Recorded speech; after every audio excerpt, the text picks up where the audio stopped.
All right, I've Thank got you. 9:01, and I have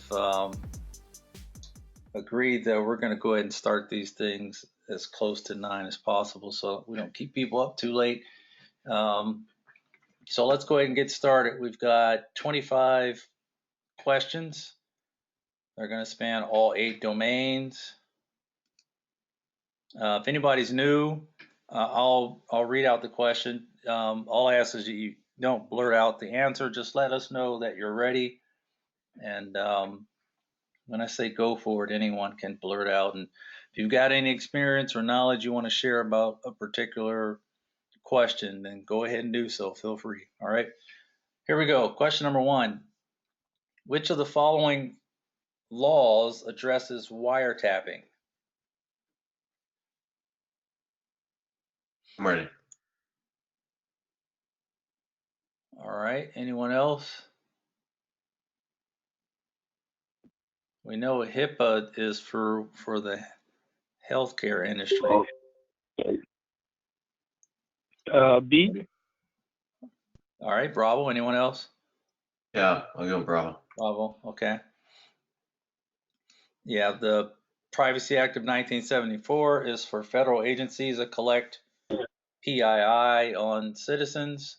It's the only law we have related to privacy in the U.S., and it's only for federal agencies that collect PII. We have no explicit right to privacy expressed in the U.S. Constitution. All right, number 2. Which of the following refers to the assessment of a system by someone with only partial knowledge of how it was designed or implemented? This is a layup. Ready. Ready. Go for it. B. Bravo. Partial. So if it were partial means gray. If it were none, it would be black. If it were considerable or access to the source code, if it's software development, then white hat or white box. Number 3, assurance is related to trust in what way? Assurance is related to trust.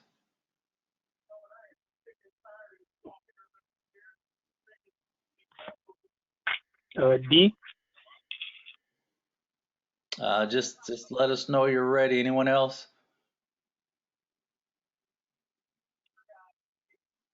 Delta? Anybody else? Anyone disagree with that? Assurance is the measure of trust. What was that, Derek? I concur. Okay. Delta. All right. Moving on. Number 4, a security auditor has informed your organization that in order to remain compliant with new regulations, social engineering testing must be performed as part of your required quarterly penetration test. What is the most important benefit that can be the result of this new testing? Social engineering, for example, phishing. Ready. All right, go for it. Alpha. Anyone else? I'm going for B, just because. Yeah, I'm actually leaning towards Charlie, so we're all over the place on this one. So if you implement a phishing, and I've done independent assessments at corporations where they had just finished implementing a phishing attack and sending out email messages to all their employees to see, with providing them with a link to, just to see if they'll click, to see who would click on it. And then all the folks that click on it, they can notify them that, hey, this was a planned phishing attack to see who would respond to this, and you weren't supposed to. We need more training. So, Charlie, the ability to identify individuals who are not following proper procedures. You just kind of answered the question just now. Yeah. Proper training and awareness. Yeah. But why would it be to identify like individuals? Does that even make sense? I mean, that's what that company was doing. They were identifying the individuals that would respond or that would click on that phishing link to see who's not following procedures and who needs additional training, or how many, what percentage of their employees clicked on it to determine if everyone needs additional training. Actually, yeah, I think you're right. Now that I read that last question again, yeah. Result. Yeah. So my neck's out on this one. All right, number But 5. I'm gonna go back. I'm gonna go with A though because of the security awareness training. I think that one is a red herring. The proper procedures. What proper procedures? Actually, Alpha, it does seem like a good one, a good possibility. A measurable assessment of the effectiveness of your security awareness training. Ooh, yeah. You know what? I think I may change. I like Alpha and Charlie. I think both of them are right, but oftentimes on the exam, you'll get 2 answers that are right, and you have to choose which one you think is more right. Yeah, I think C is the best. Okay. Well, who was that presented Alpha for us? Who's Whoever I there? did. Yeah, whoever that was, your neck's out on the line now, not mine. All right. that's fine. All right. Number 5. The blank translates source code 1 command at a time for execution on a computer. Yeah, I've seen this one. If you're familiar with our CyberSecStudy content. Ready. I'm ready. All right, go for it. B.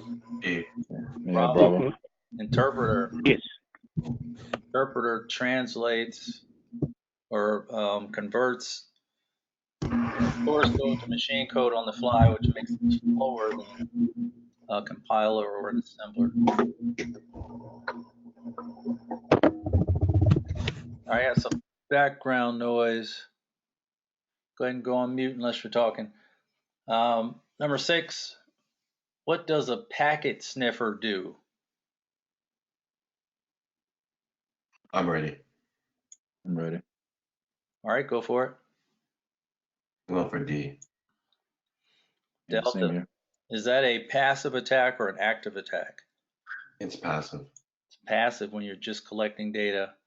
It's not until you use that data to steal information or affect the CI or A of a computer system that becomes active. Number 7, what is the biometric difference between signature dynamics and keystroke dynamics? Signature and keystroke.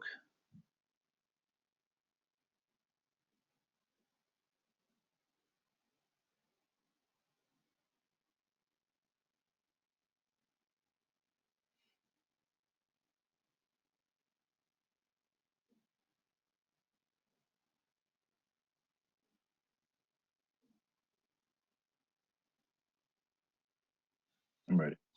All right. Anybody else ready? I have my 50-50. All right, go for it. With D, Delta. Yeah, I'm going for D. I was looking at A at first, but I was looking at D for the most part. Anyone Yeah, else? I was between the two. C. And I'm leaning towards alpha. We've got signature dynamics and keystroke. I know keystroke dynamics is definitely based on the speed, angle, and pressure with which you type on a keyboard. I don't think that's signature dynamics.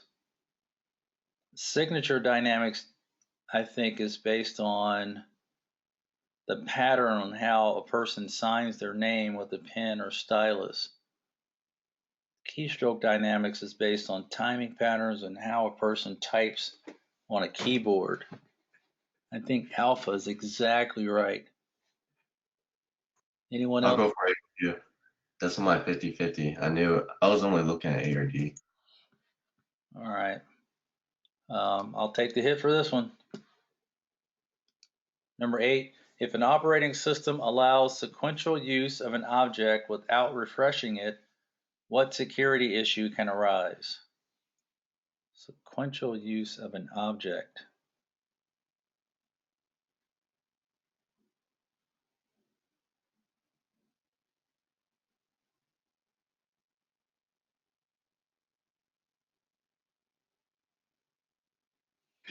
All right. I think I'm ready. Anyone else?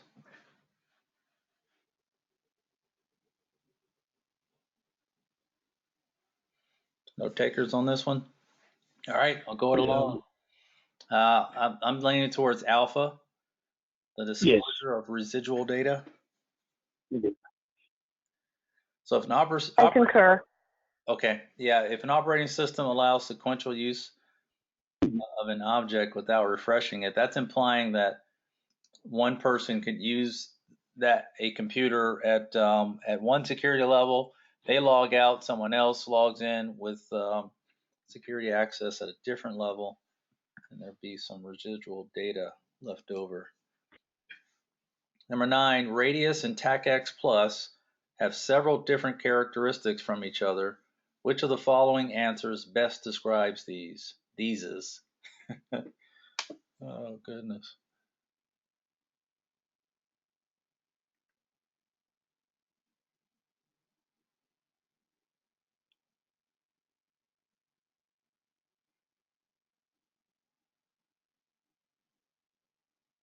Okay, I'm ready.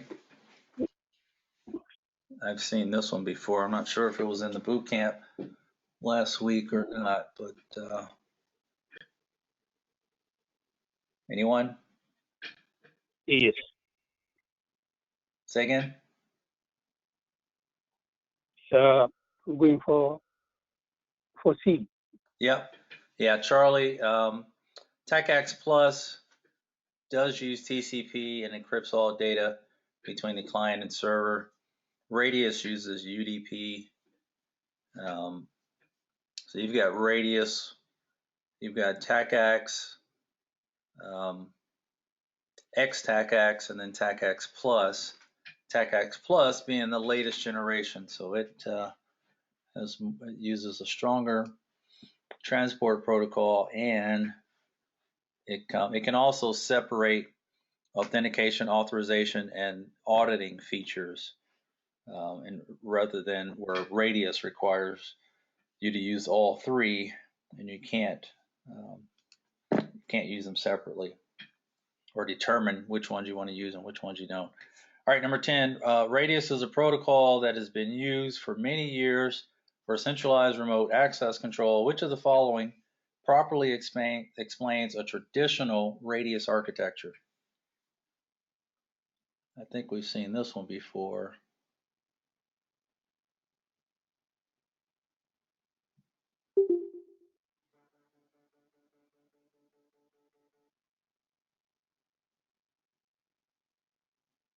Yeah.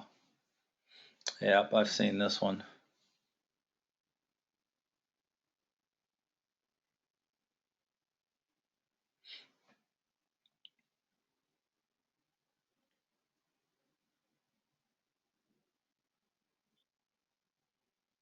Ready. All right, go for it. Thinking Bravo. All right, anyone else?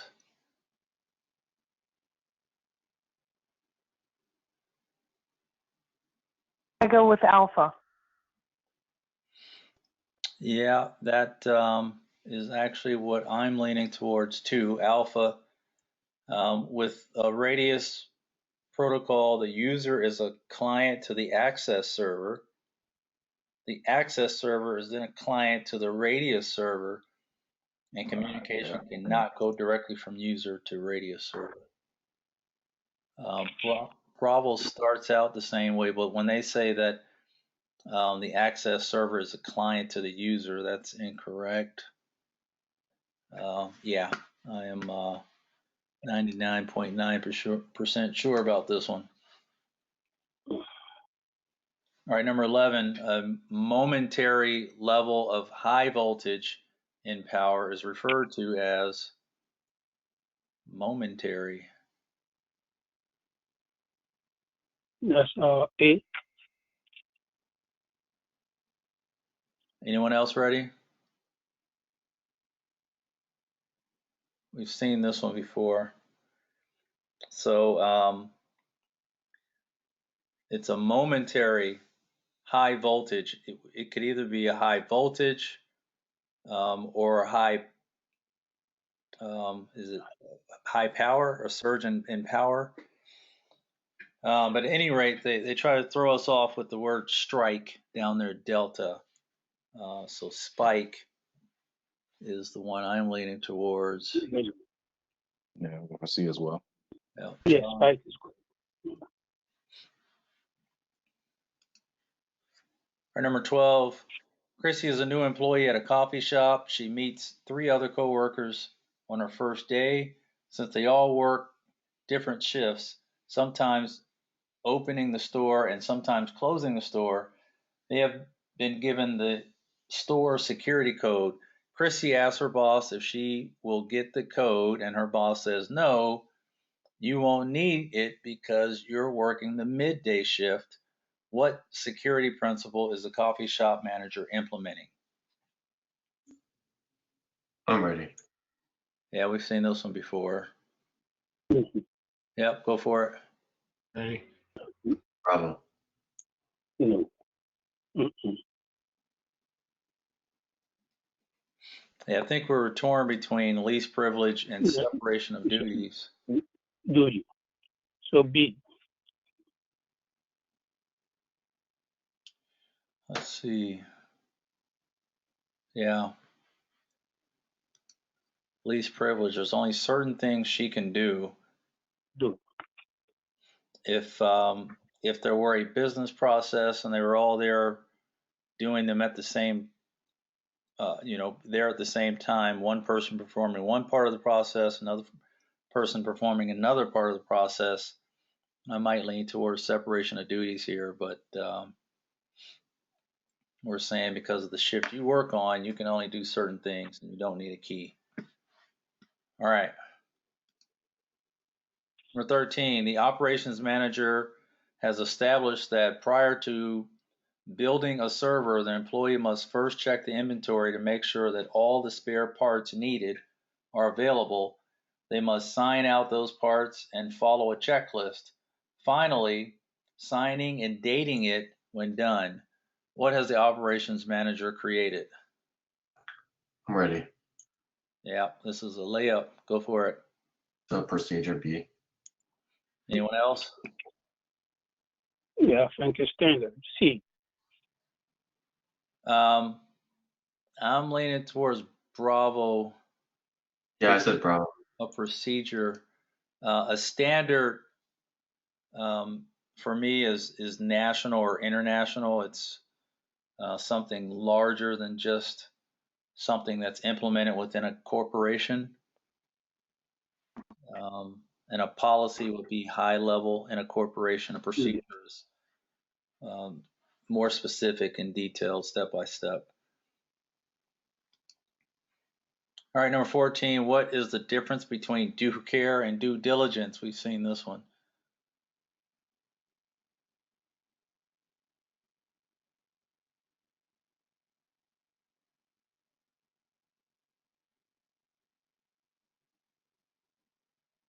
Ready.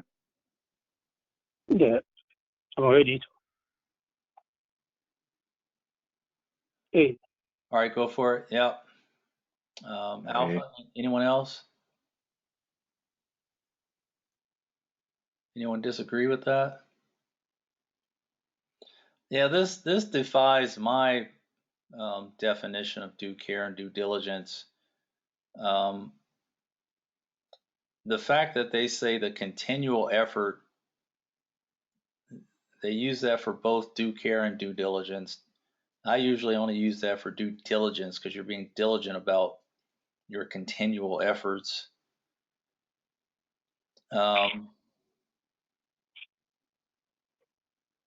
Yeah, but the fact that they say, with due care for me, it's making sure you're following the right requirements, regulations, standards, whatever's applicable to your organization. And they do say that ensure you're doing the right things. And then for due diligence, you're being diligent about your efforts to stay compliant to regulations. So yeah, I actually like that. All right, 15. Why are input-output control mechanisms necessary for a company's operations security?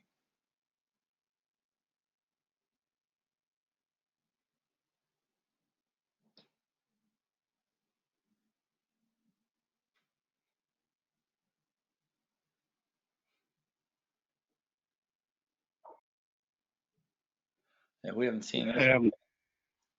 Going for B.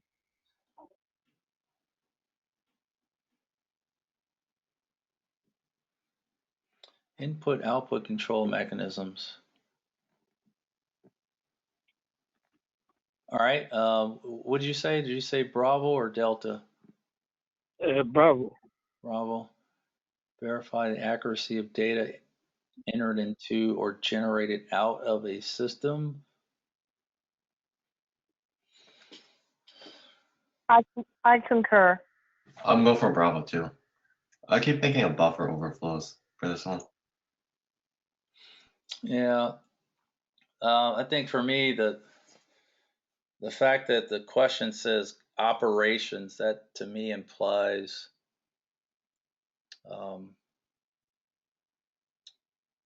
like the entire organization or the entire system.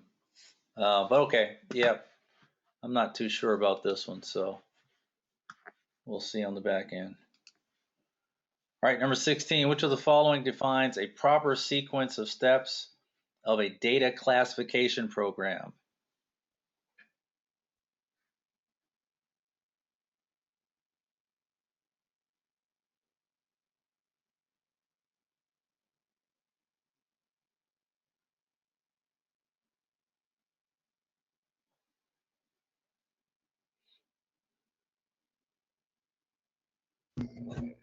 Ready.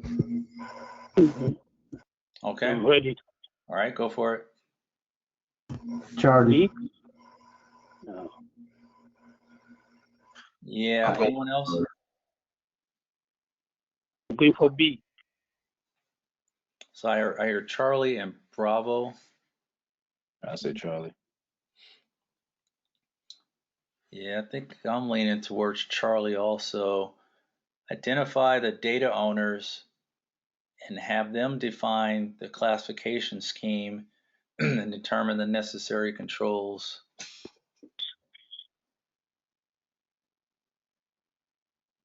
Yeah, I'm going to have to go with that one.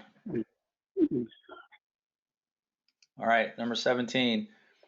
Session initiation protocol consists of two major components, the blank and the blank. Session initiation protocol.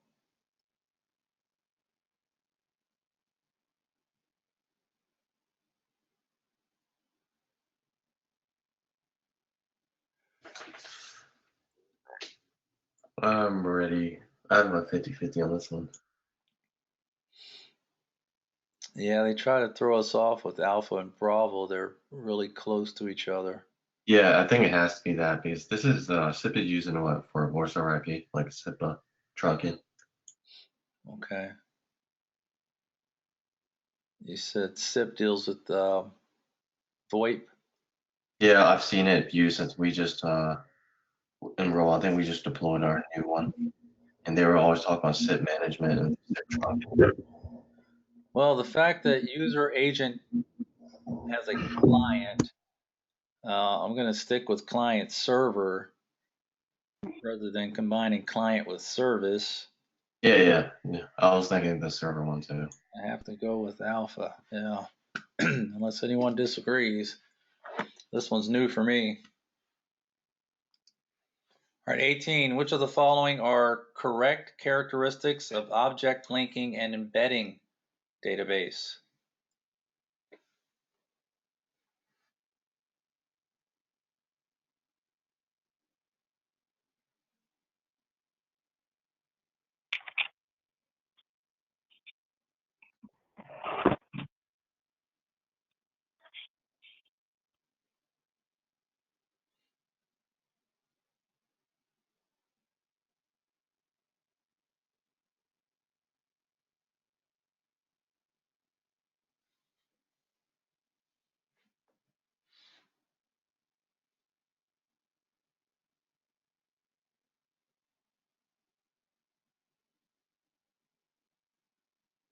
Okay. I think we've seen something similar to this one, but not necessarily this one. And I'm a little bit torn. I believe OLE is a Microsoft product. So the fact that number 1 mentions SQL, number 3 uses Microsoft, I'm leaning towards those two, although I can't find a reason to exclude 2 and 4.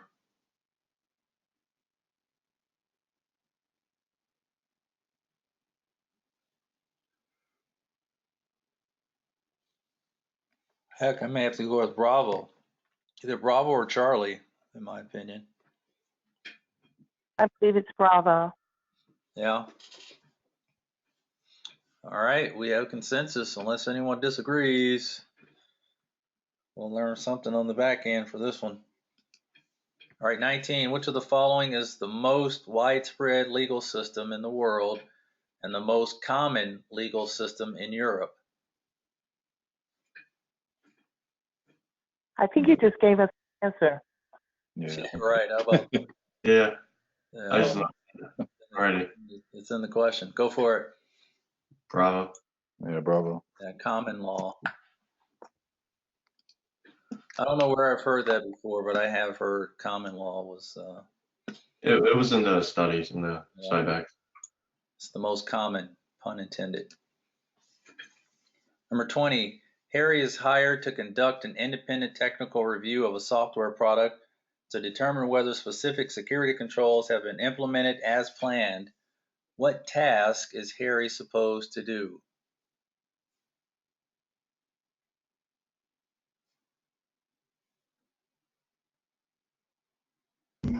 Ready. I think I'm ready. Yeah, all right, go for it. Bravo. I was leaning towards A. Yeah, if you're familiar with the old certification and accreditation process, is now referred to as the assessment and authorization under the risk management framework. Certification is where you do all your testing. That's where all the work is done. Accreditation is only where the owner of the system determines whether he accepts the risk of operating the system. Yeah. So it would definitely be certification. That's where all the testing and all the work takes place. Number 21, which of the following roles has the responsibility of implementing and maintaining firewalls? Background noise there. Ramana, there you go. Thank you.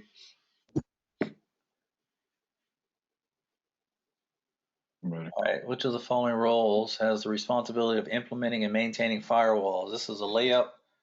We've seen this one Ready. before. All right, go for it. D. D. Delta. D. Delta, security Yeah. administrator. Absolutely. It's not the security supervisor because supervisors don't implement anything. It's not the system owner because the firewall is a security product. Number 22, which of the following best describes the most critical problem with running as root?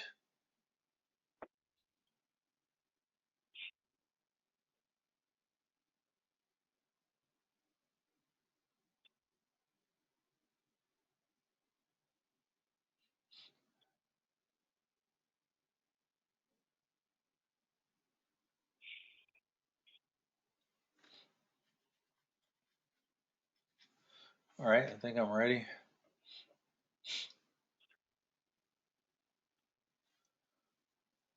Anybody else? I'm ready. Ready. All right, go for it. Bravo. Anyone else? I was going for alpha. They all kind of look right to me, like the ABC. Yeah, I'm going for Charlie. We're all over the Yeah, me too. I concur, Charlie. Yeah. If an administrator is tricked by attackers into executing malicious software, that software will run with the administrative level of privilege, which is commonly system level, which is the most critical. So yeah, all three of these could be correct, but which one is most critical? Definitely running at system level with privileged administrative privileges. Can't get much worse than that. All right, number 23. Which of the following was not designed to mitigate IPv4 address spaces or space running out? Not. Yeah, this is I think this was pretty obvious. I'm ready. Any takers? Go for it. Bravo. That's pretty funny. Yeah, the loopback address. Yeah. Loopback addressing is used for testing. Is Network. that the? I'm sorry. That's that one number, right? 127.0.0.1. Yeah. 127.0.0.1. Yeah, I do that a lot. You'll ping that loopback address if you want to test a system to see if it's connected. NAT, IPv6, classless interdomain routing also was developed to curb the rapid exhaustion of IPv4 addresses. All right, 24. Which or what is the difference between security training and a security awareness program? Security training and a security awareness program.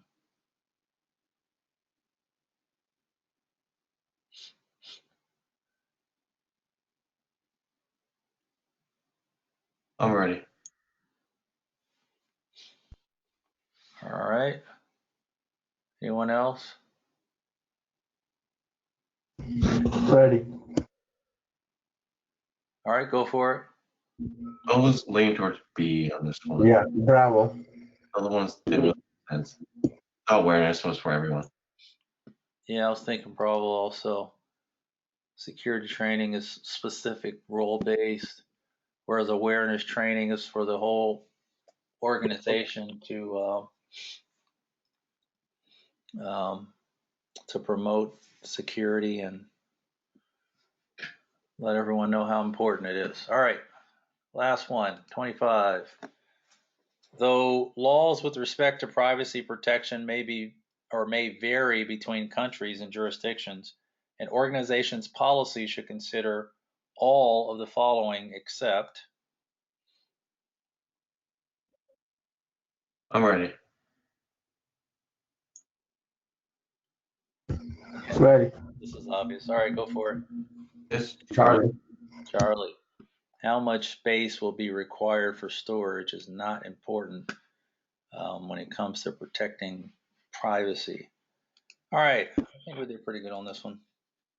84, thought we did better. That's not bad. Let's see. Electronic Communications Privacy Act of 1986 outlines the procedures law enforcement agents have to complete before they can eavesdrop on individuals. Gray box testing refers to a system assessment where the tester has some but incomplete knowledge of how the system works. White box testing refers to the assessment of a system by someone who has access to any and all details of the inner workings, including the source code. Assurance is the quantification of the level of trust arrived at through empirical testing means. Quantification of the level of trust arrived at through empirical testing means. Let's see, the most common benefit of such testing, this is that social engineering test, is the ability to measure the effectiveness of the security awareness program. Yep. Thanks for, I forget who that was that saved us on that one. Number 5, we've seen this before. Interpreters translate one command at a time during execution, as opposed to compilers and assemblers, which transform source code for the whole application into executable code before being executed, which makes them faster. Packet Sniffer is a tool that captures frames from a network for viewing purposes. Most sniffers put the system's NIC, network interface card, into promiscuous mode so that all traffic can be monitored. Let's see here, the difference between signature dynamics and keystroke dynamics. Okay, I was wrong about this one then. It says here signature dynamics are based on the speed. Wow, this goes against what my understanding. Signature dynamics are based on the speed, angle, and pressure a person uses when they sign their name with a pen or stylus, whereas keystroke dynamics are based on the timing patterns of how a person types a keyboard. Okay. Record how much more? Signature dynamics record much more than simply the digitized image of a signature, including the actual dynamics of the motion of the pen and the stylus being used. Okay, yeah, I think I'm used to seeing someone writing a signature with a pen versus signature dynamics is much more inclusive. Yep, we got this one. If an object has confidential data and this data is not properly erased before another subject can access it, this is or this leftover or residual data can be accessible. TACACS Plus uses TCP for transport. Radius only encrypts the user's password. Let's see here. TACACS Plus encrypts all the information between the client and server and uses the UDP protocol. Why does it say that? Is that a typo, that last sentence there? TACACS Plus uses TCP.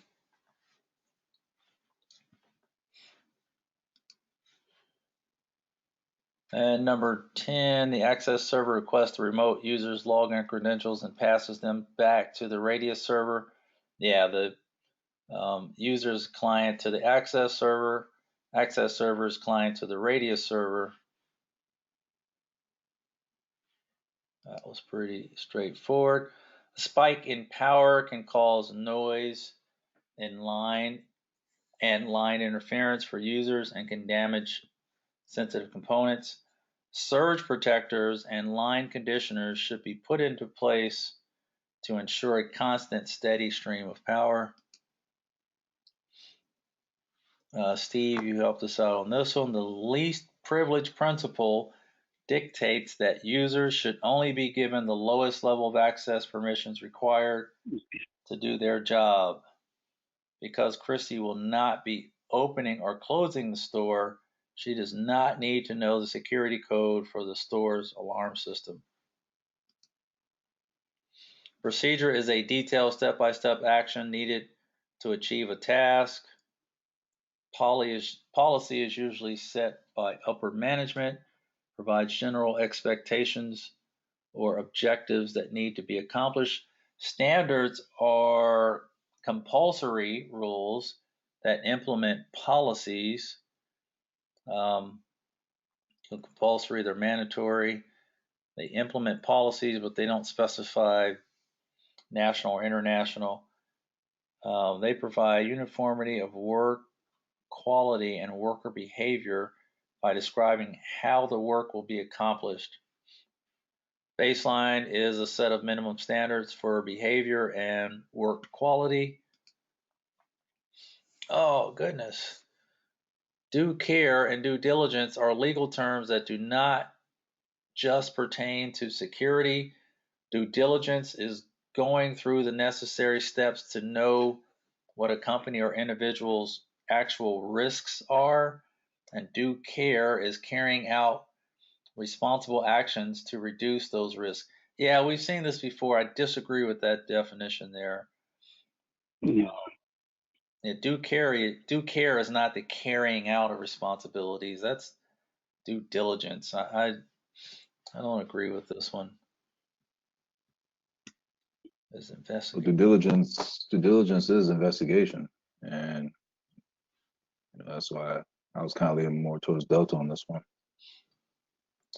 Yeah, due diligence is investigating the risk, but due care is carrying out the necessary steps to mitigate those risks. I think that's opposite. Due care is identifying what the risk is, and in fact, I've never even seen these terms related to simply to risk. Like it says, these are legal terms that apply to many things, but due care in a nutshell for me is making sure you're doing the right thing, and due diligence is making sure you're doing the right thing the right way, or you're implementing those things you need to demonstrate due care. But Yeah, it states that, carrying out the necessary steps to mitigate risks, doing what a prudent man would do, which would be, but I thought D kind of I believe in one is line. passive and one is active. Due diligence would be the passive, doing the research, the investigation, and due care is acting it out. Yes. Right. okay, that goes against my definition. I think I'm going to do a little more research on these though, because these two terms are so. I mean, every person you talk to, you'll get a different. Every resource you look at, you'll get a different definition, a different understanding. But I might do a little research, and we'll talk about it on Thursday. All right, 15. Input-output controls must be in place to verify the accuracy of data being entered into or generated out of a system and or its devices. That's pretty easy. Oh, the proper sequence of steps of data classification. Was somebody leaning towards this one? Yeah, I was all right. Yeah, I say B. Yeah, same here. So the response here says the classification scheme must first be determined and then communicated to the data owners / creators to follow. Wow. C threw me off a bit with having them define. I've never come across like having the data owners do anything in this case. So. Well, everything we've studied says that the data owner is responsible for classifying the data, and that the data custodian is responsible for implementing security to protect that data at the level that the data owner classified it at. I've seen many questions that listed. I think, Donald, I think they're going based on, whether you go based on the military classification or the private sector first, and then go with, identifying the owners and the data. So that is probably where C falls behind B. Yeah, I agree with that. So Bravo is implying that there's a senior manager not a, usually your data owners are unit managers. They are responsible for a specific sector of your organization. So this is implying that a senior manager defines the classification levels, specifies the classification criteria, and then assigns data owners who are responsible for determining classification. Now, I like the last part that the data owner is responsible for determining the classification of the data.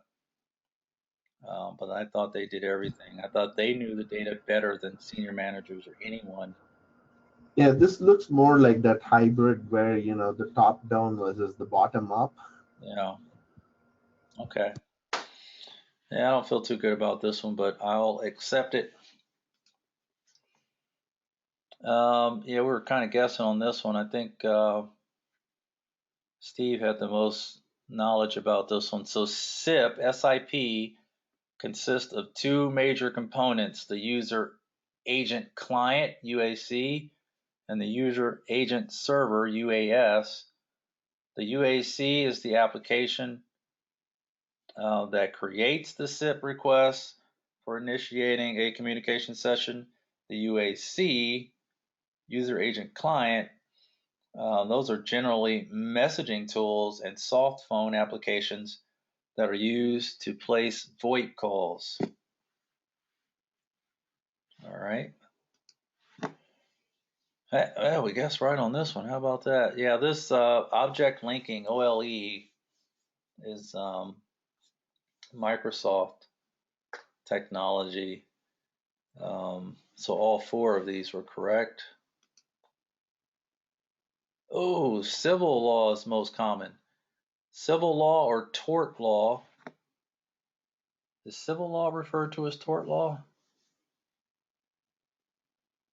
Civil law is the most widespread legal system in the world and the most common legal system in Europe.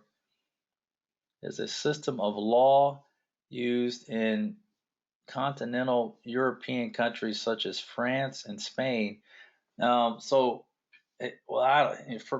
us in the U.S., criminal law is where you just determine innocent or guilt, and punishment can be jail time or monetary fine. Civil law, if you think of O.J. Simpson, who was found not guilty but then found liable, civil law is where you determine whether a person is liable or not, and the burden of proof is much less in civil court than criminal court. So, yeah, I had no idea that civil law. I wonder if it's implemented differently in these different systems, these different countries. All right, number 20. Yeah, certifications are technical reviews of a system, product, or network. The goal is to determine if the item that is being reviewed is the best fit for the organizational needs. The results of the evaluation are given to management.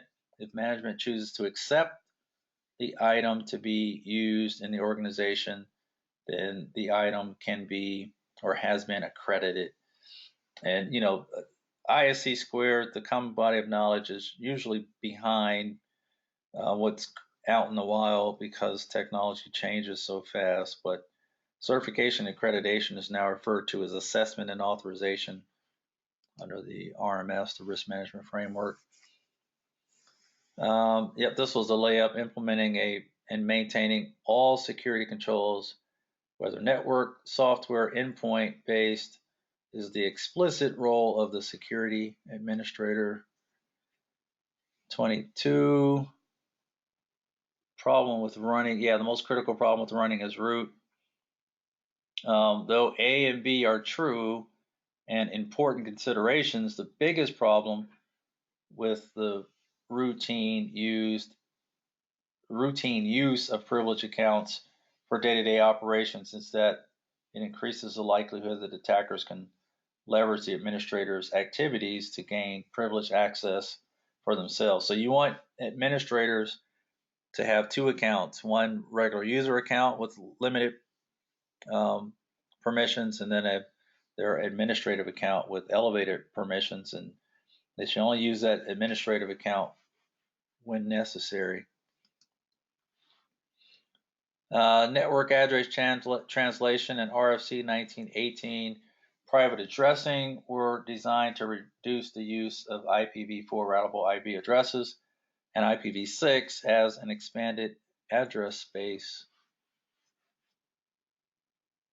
classless interdomain routing. Instead of having to use the whole octet to determine the network ID and the host ID, you could use just one bit within that 8-bit octet, so you can tailor the size of your networks better.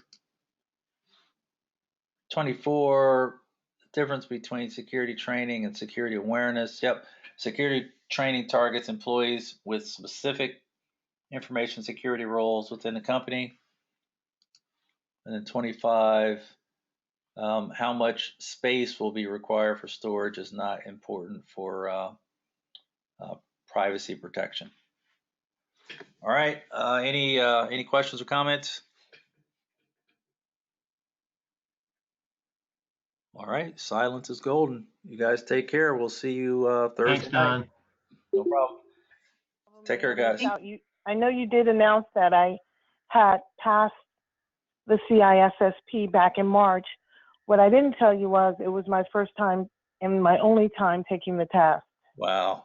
So again, I want to thank you because it was all you, really. I mean, with your muscle memory charts and just like I said, the repetitiveness. When I got into a crunch, I just remember ident, offense, author. Right. Well, yeah, thanks. Among other things. Thanks again so much, Lynn. I appreciate that. But I'm telling you, Well, it's true. not everyone dives into the content the way you did, you know. Mm-hmm. Mm-hmm. And not everyone's an audio learner, you know, but if you're not, if you go through the content, you know, as many times as you did, then you're setting yourself up for a great chance.